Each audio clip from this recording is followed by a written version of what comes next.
From Asia Society Switzerland, this is State of Asia. I'm your host, Remco Tames. Vietnam is celebrating 50 years since reunification this week, and it's putting on quite the show. Plus, it's reaching out to many countries around the region and the world in order to navigate the current geopolitical and geo-economical turmoil.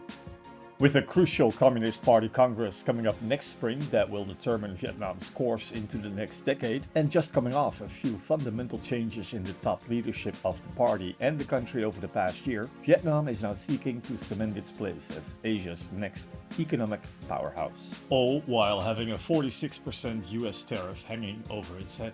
In this episode of State of Asia, I'm speaking about all this with Bich Tran, who is a senior fellow at Verve Research and an adjunct fellow at the Center for Strategic and International Studies. Bich has also been selected to join the 2025 Young Strategists Forum, which is an initiative of the German Marshall Fund of the United States. Her research interests include Vietnam's grand strategy, maritime security, cybersecurity, and issues at the intersection of geopolitics and technology. Bich Tran, very welcome to the State of Asia podcast. Thanks for having me. Grand celebrations have been taking place in Vietnam in late April, commemorating the anniversary of reunification of the country back in 1975, 50 years ago. I've seen images from Vietnamese Air Force helicopters and fighter jets practicing their flyover over Ho Chi Minh City. And every single billboard apparently on the streets, as well as digital advertising space, seems to be devoted to this milestone anniversary. Just wondering, besides commemorating the end of the war and the end of the division of the country, what does 50 years onwards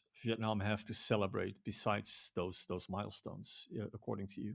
I think that for Vietnam, a lot of people in the countries feel a kind of a sense of pride that, after 50 years of such a devastating war, Vietnam now become, very different stage, and it's become favorite partners of many countries in the world. And with the fast-growing economy, so I think for that, people will want to celebrate. Vietnam has been quite having the moment over the past decade at least. Last fall, I was in Vietnam for a few weeks, and in one of the conversations I had there, someone told me, well, people seem optimistic because it's great when you're kind of the most popular kid in school, which Vietnam feels like.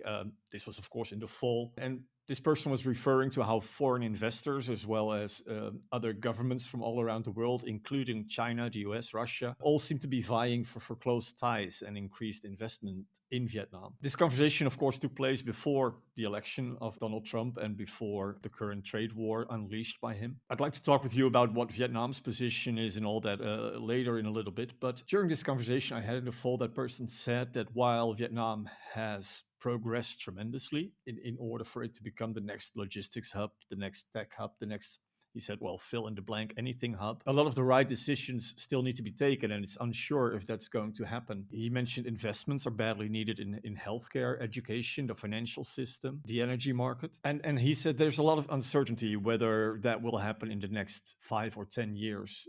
What do you make of that? Well, I think that, in any society, there are competing needs. So Vietnam is not different. The question here is, for the government, how to prioritize and then try to fulfill one by one, right? But do you think the government is succeeding in ensuring investors and people in the country and companies that work in the country the comfort that they are making the right choices? People I've spoken with say, oh, there's a bit of uncertainty. There's a big party congress coming up next spring, which will determine the course of the country into the next decade. How much uncertainty does that bring? Of course, there is uncertainty because we had no idea, a few months ago how the trajectory of US-Vietnam relation would turn, right? So yes, it's always contain uncertainty in the future. And with the party congress, I think, yes, it will set the trajectory of Vietnam's, both domestic and foreign policy for the next 5 years. But I think that it will not change the fundamental approach that Vietnam's have right now. A lot has changed, as you mentioned, and as we've all seen since the inauguration of Donald Trump in January as US president. Let's talk trade a bit, if you like. We're hearing a lot about how a lot of countries are stuck in the middle between the US China trade war, and Vietnam perhaps stood out in all this, being a very early destination for companies adopting a China plus one strategy. back in 2018 when Donald Trump launched his first trade war on China. Vietnam got the opportunity to position itself as a safe and cheaper alternative and attracted billions of dollars of investments in that way. Things changed fast. A 46% US tariff still hangs over Vietnam's head. Postponed until July for now. And it's said that could prove disastrous for Vietnam. And Trump, of course, has called the country the single worst abuser of trade with the US. Plus, if you just look at the stock markets in the region, they have recovered a little bit over the past few weeks since the introduction of the global tariffs from the US. But Vietnam's is suspiciously staying behind in that recovery. How do you see Vietnam navigating the current turmoil in global trade, and how does it impact the country?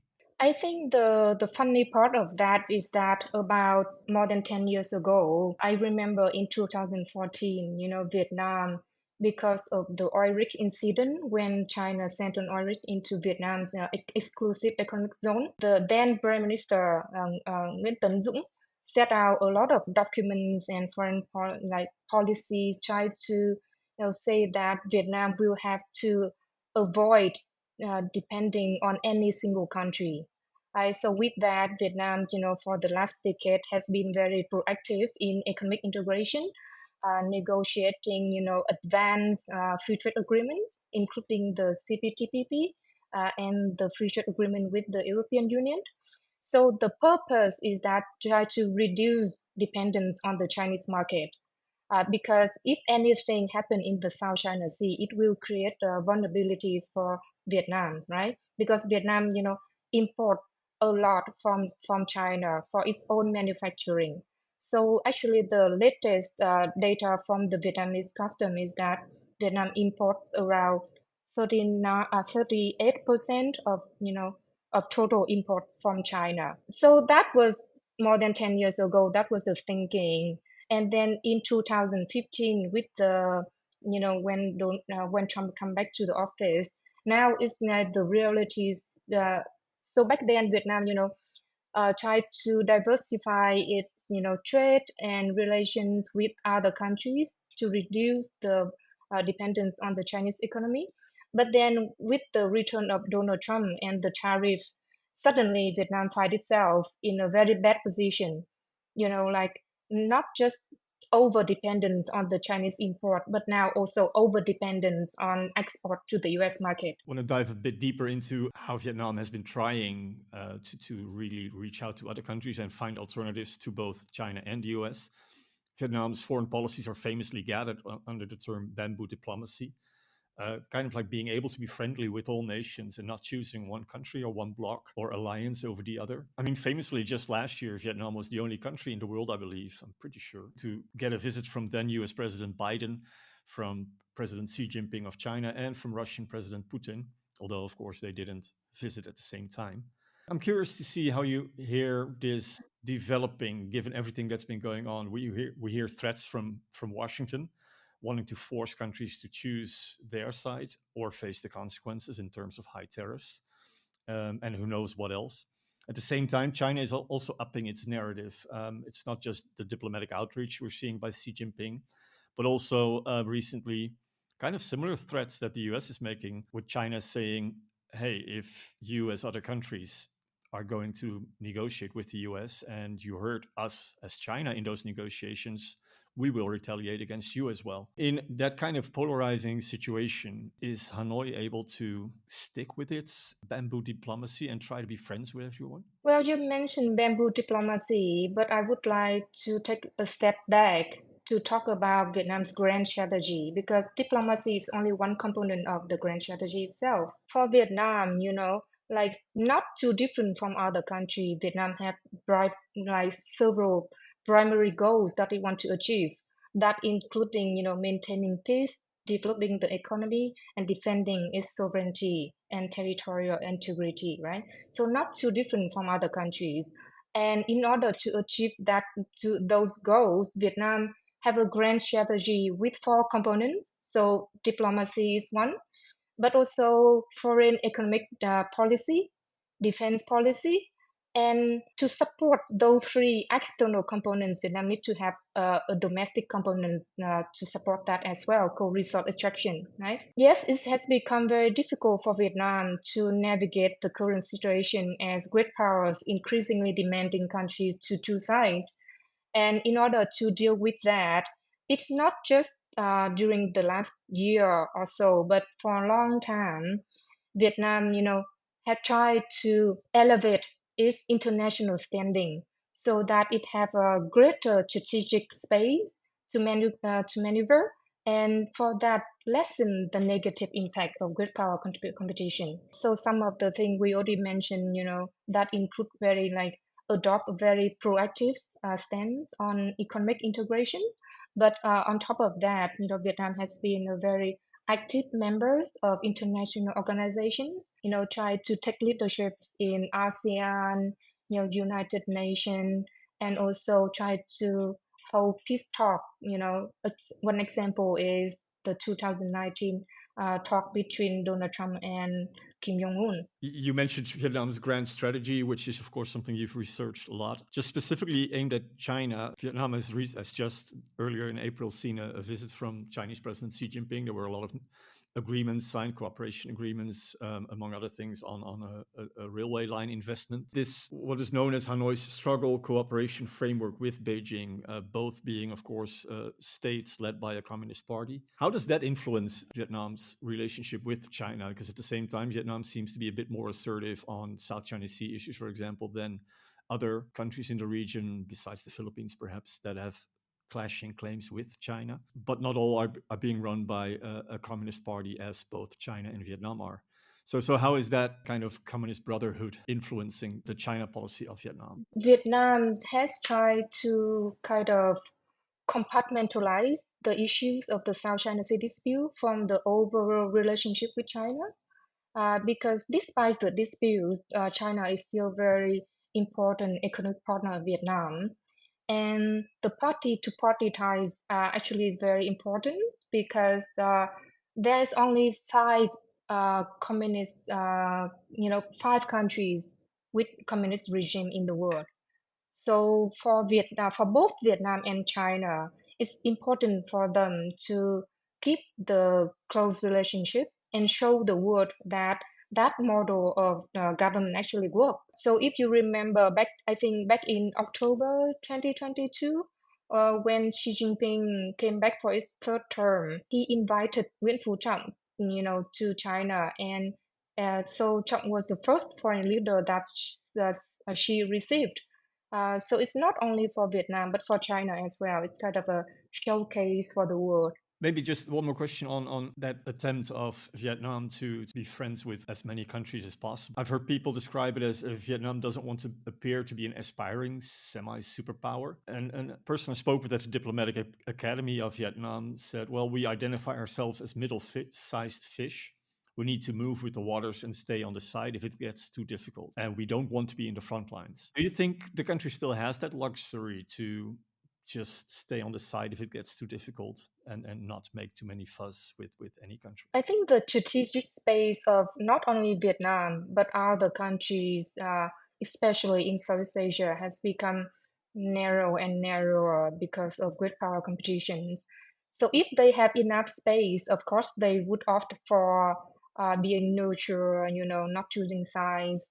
But at some point, if they are not successful in terms of increasing their strategic space and keep become more and more dependent on one of the two great powers, then at some point they will be forced to choose. Do you see that moment approaching, or do you think they'll manage to carry on the way they have been? I think for now it's still they can still try to stay neutral because in the scenario that they will be forced to choose, I think it's very challenge like very different from the current situation. Maybe some kind of armed conflicts between China and the US, and then that will entails a lot of decisions to make, right? Whether you allow the US or allow China to access your facilities or issue any statement. So that will be a lot to decide. Often when people not in the region or unfamiliar with the region talk about issues in Asia, we'll talk about, oh, there's China, Japan, India, Korea, oh, and Southeast Asia.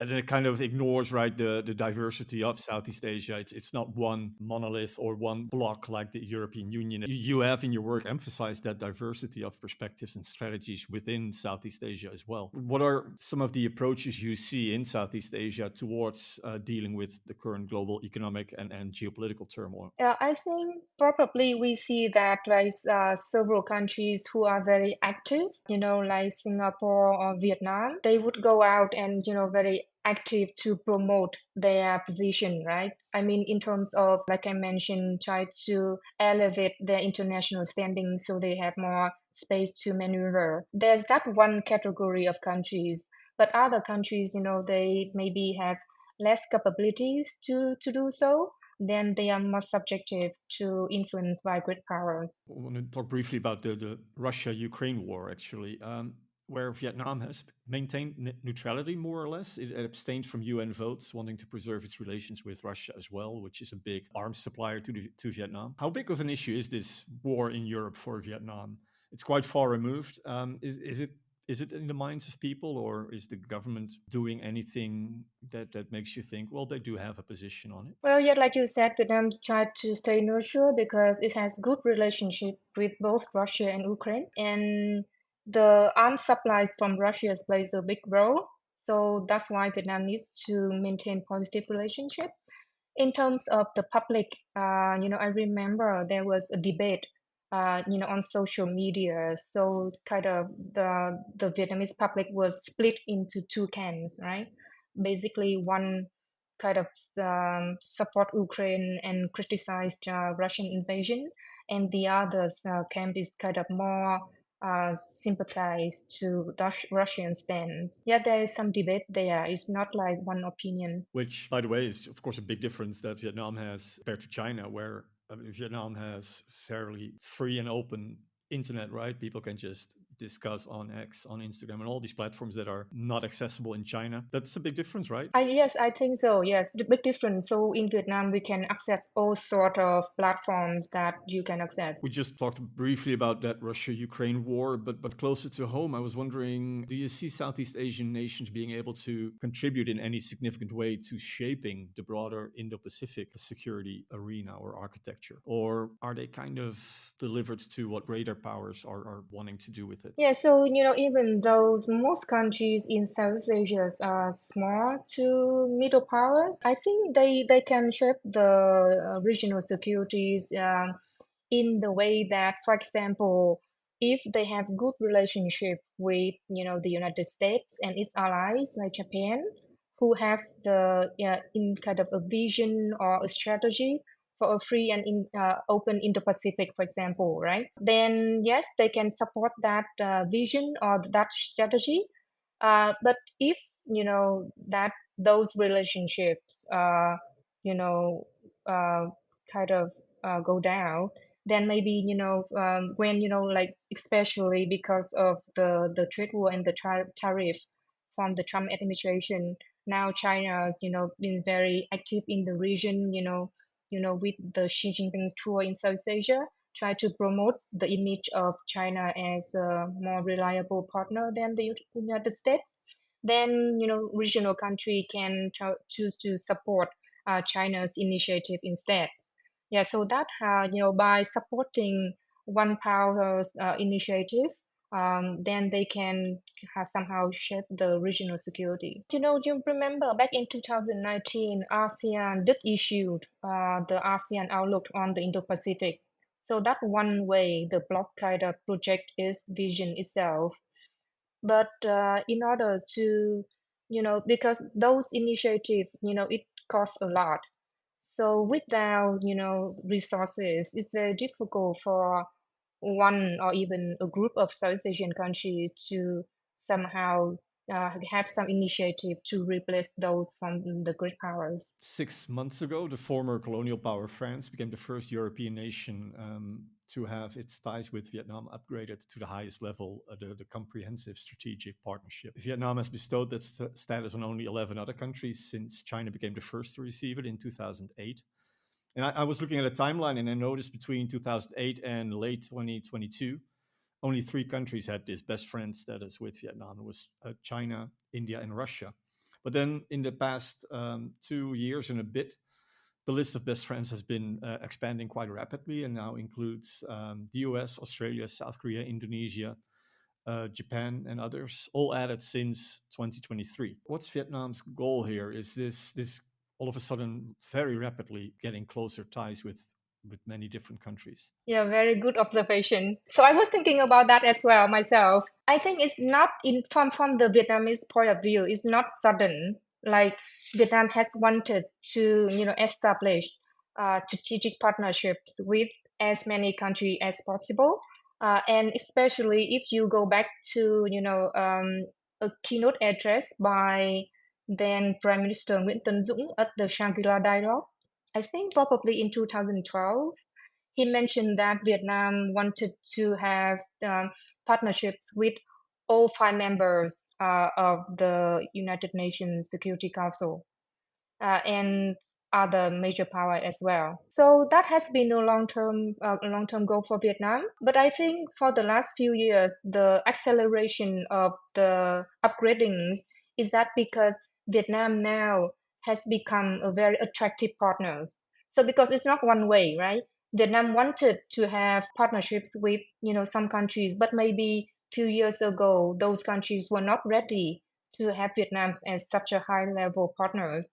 But after a decade of trying to elevate its international standings, now Vietnam become more attractive, and then that facilitates the upgradings with more and more countries. What does it actually mean for a country to have a comprehensive strategic partnership with Vietnam as opposed to just a strategic partnership, which is one level below? What does it mean in practice? Vietnam, has never issued any of like formal definition of those partnerships. That's one thing. And sometimes, if you compare between a strategic partnerships with one country and a comprehensive partnership with another countries, then even though comprehensive partnership supposed to be one level lower than strategic, but in some cases, comprehensive partnership with country A can be, more substantive than strategic partnerships with country B.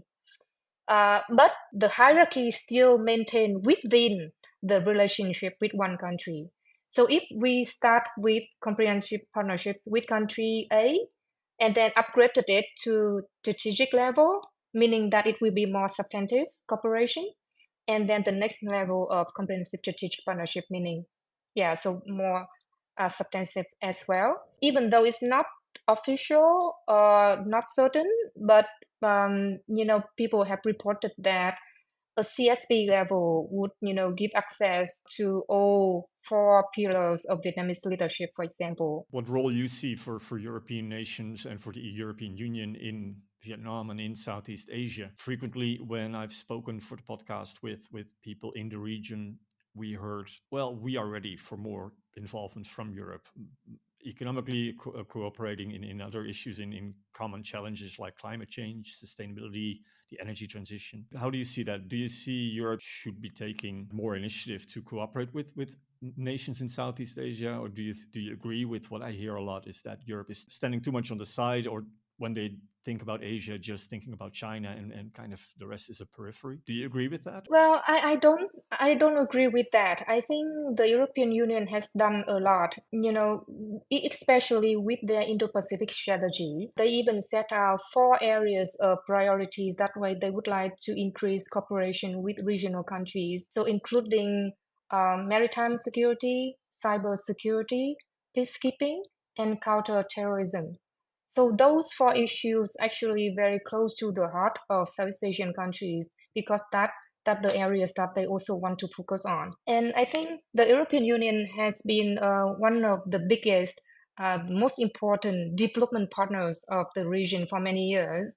And with that Indo-Pacific strategy, now they taking up more, in terms of security role in the region. So of course, I think there's a design from regional countries for the EU to do more, but I think it's unfair to say that the EU has not done enough. So in terms of economic relations, I think there has been a design because countries like Vietnam had tried for many years to diversify their markets, right?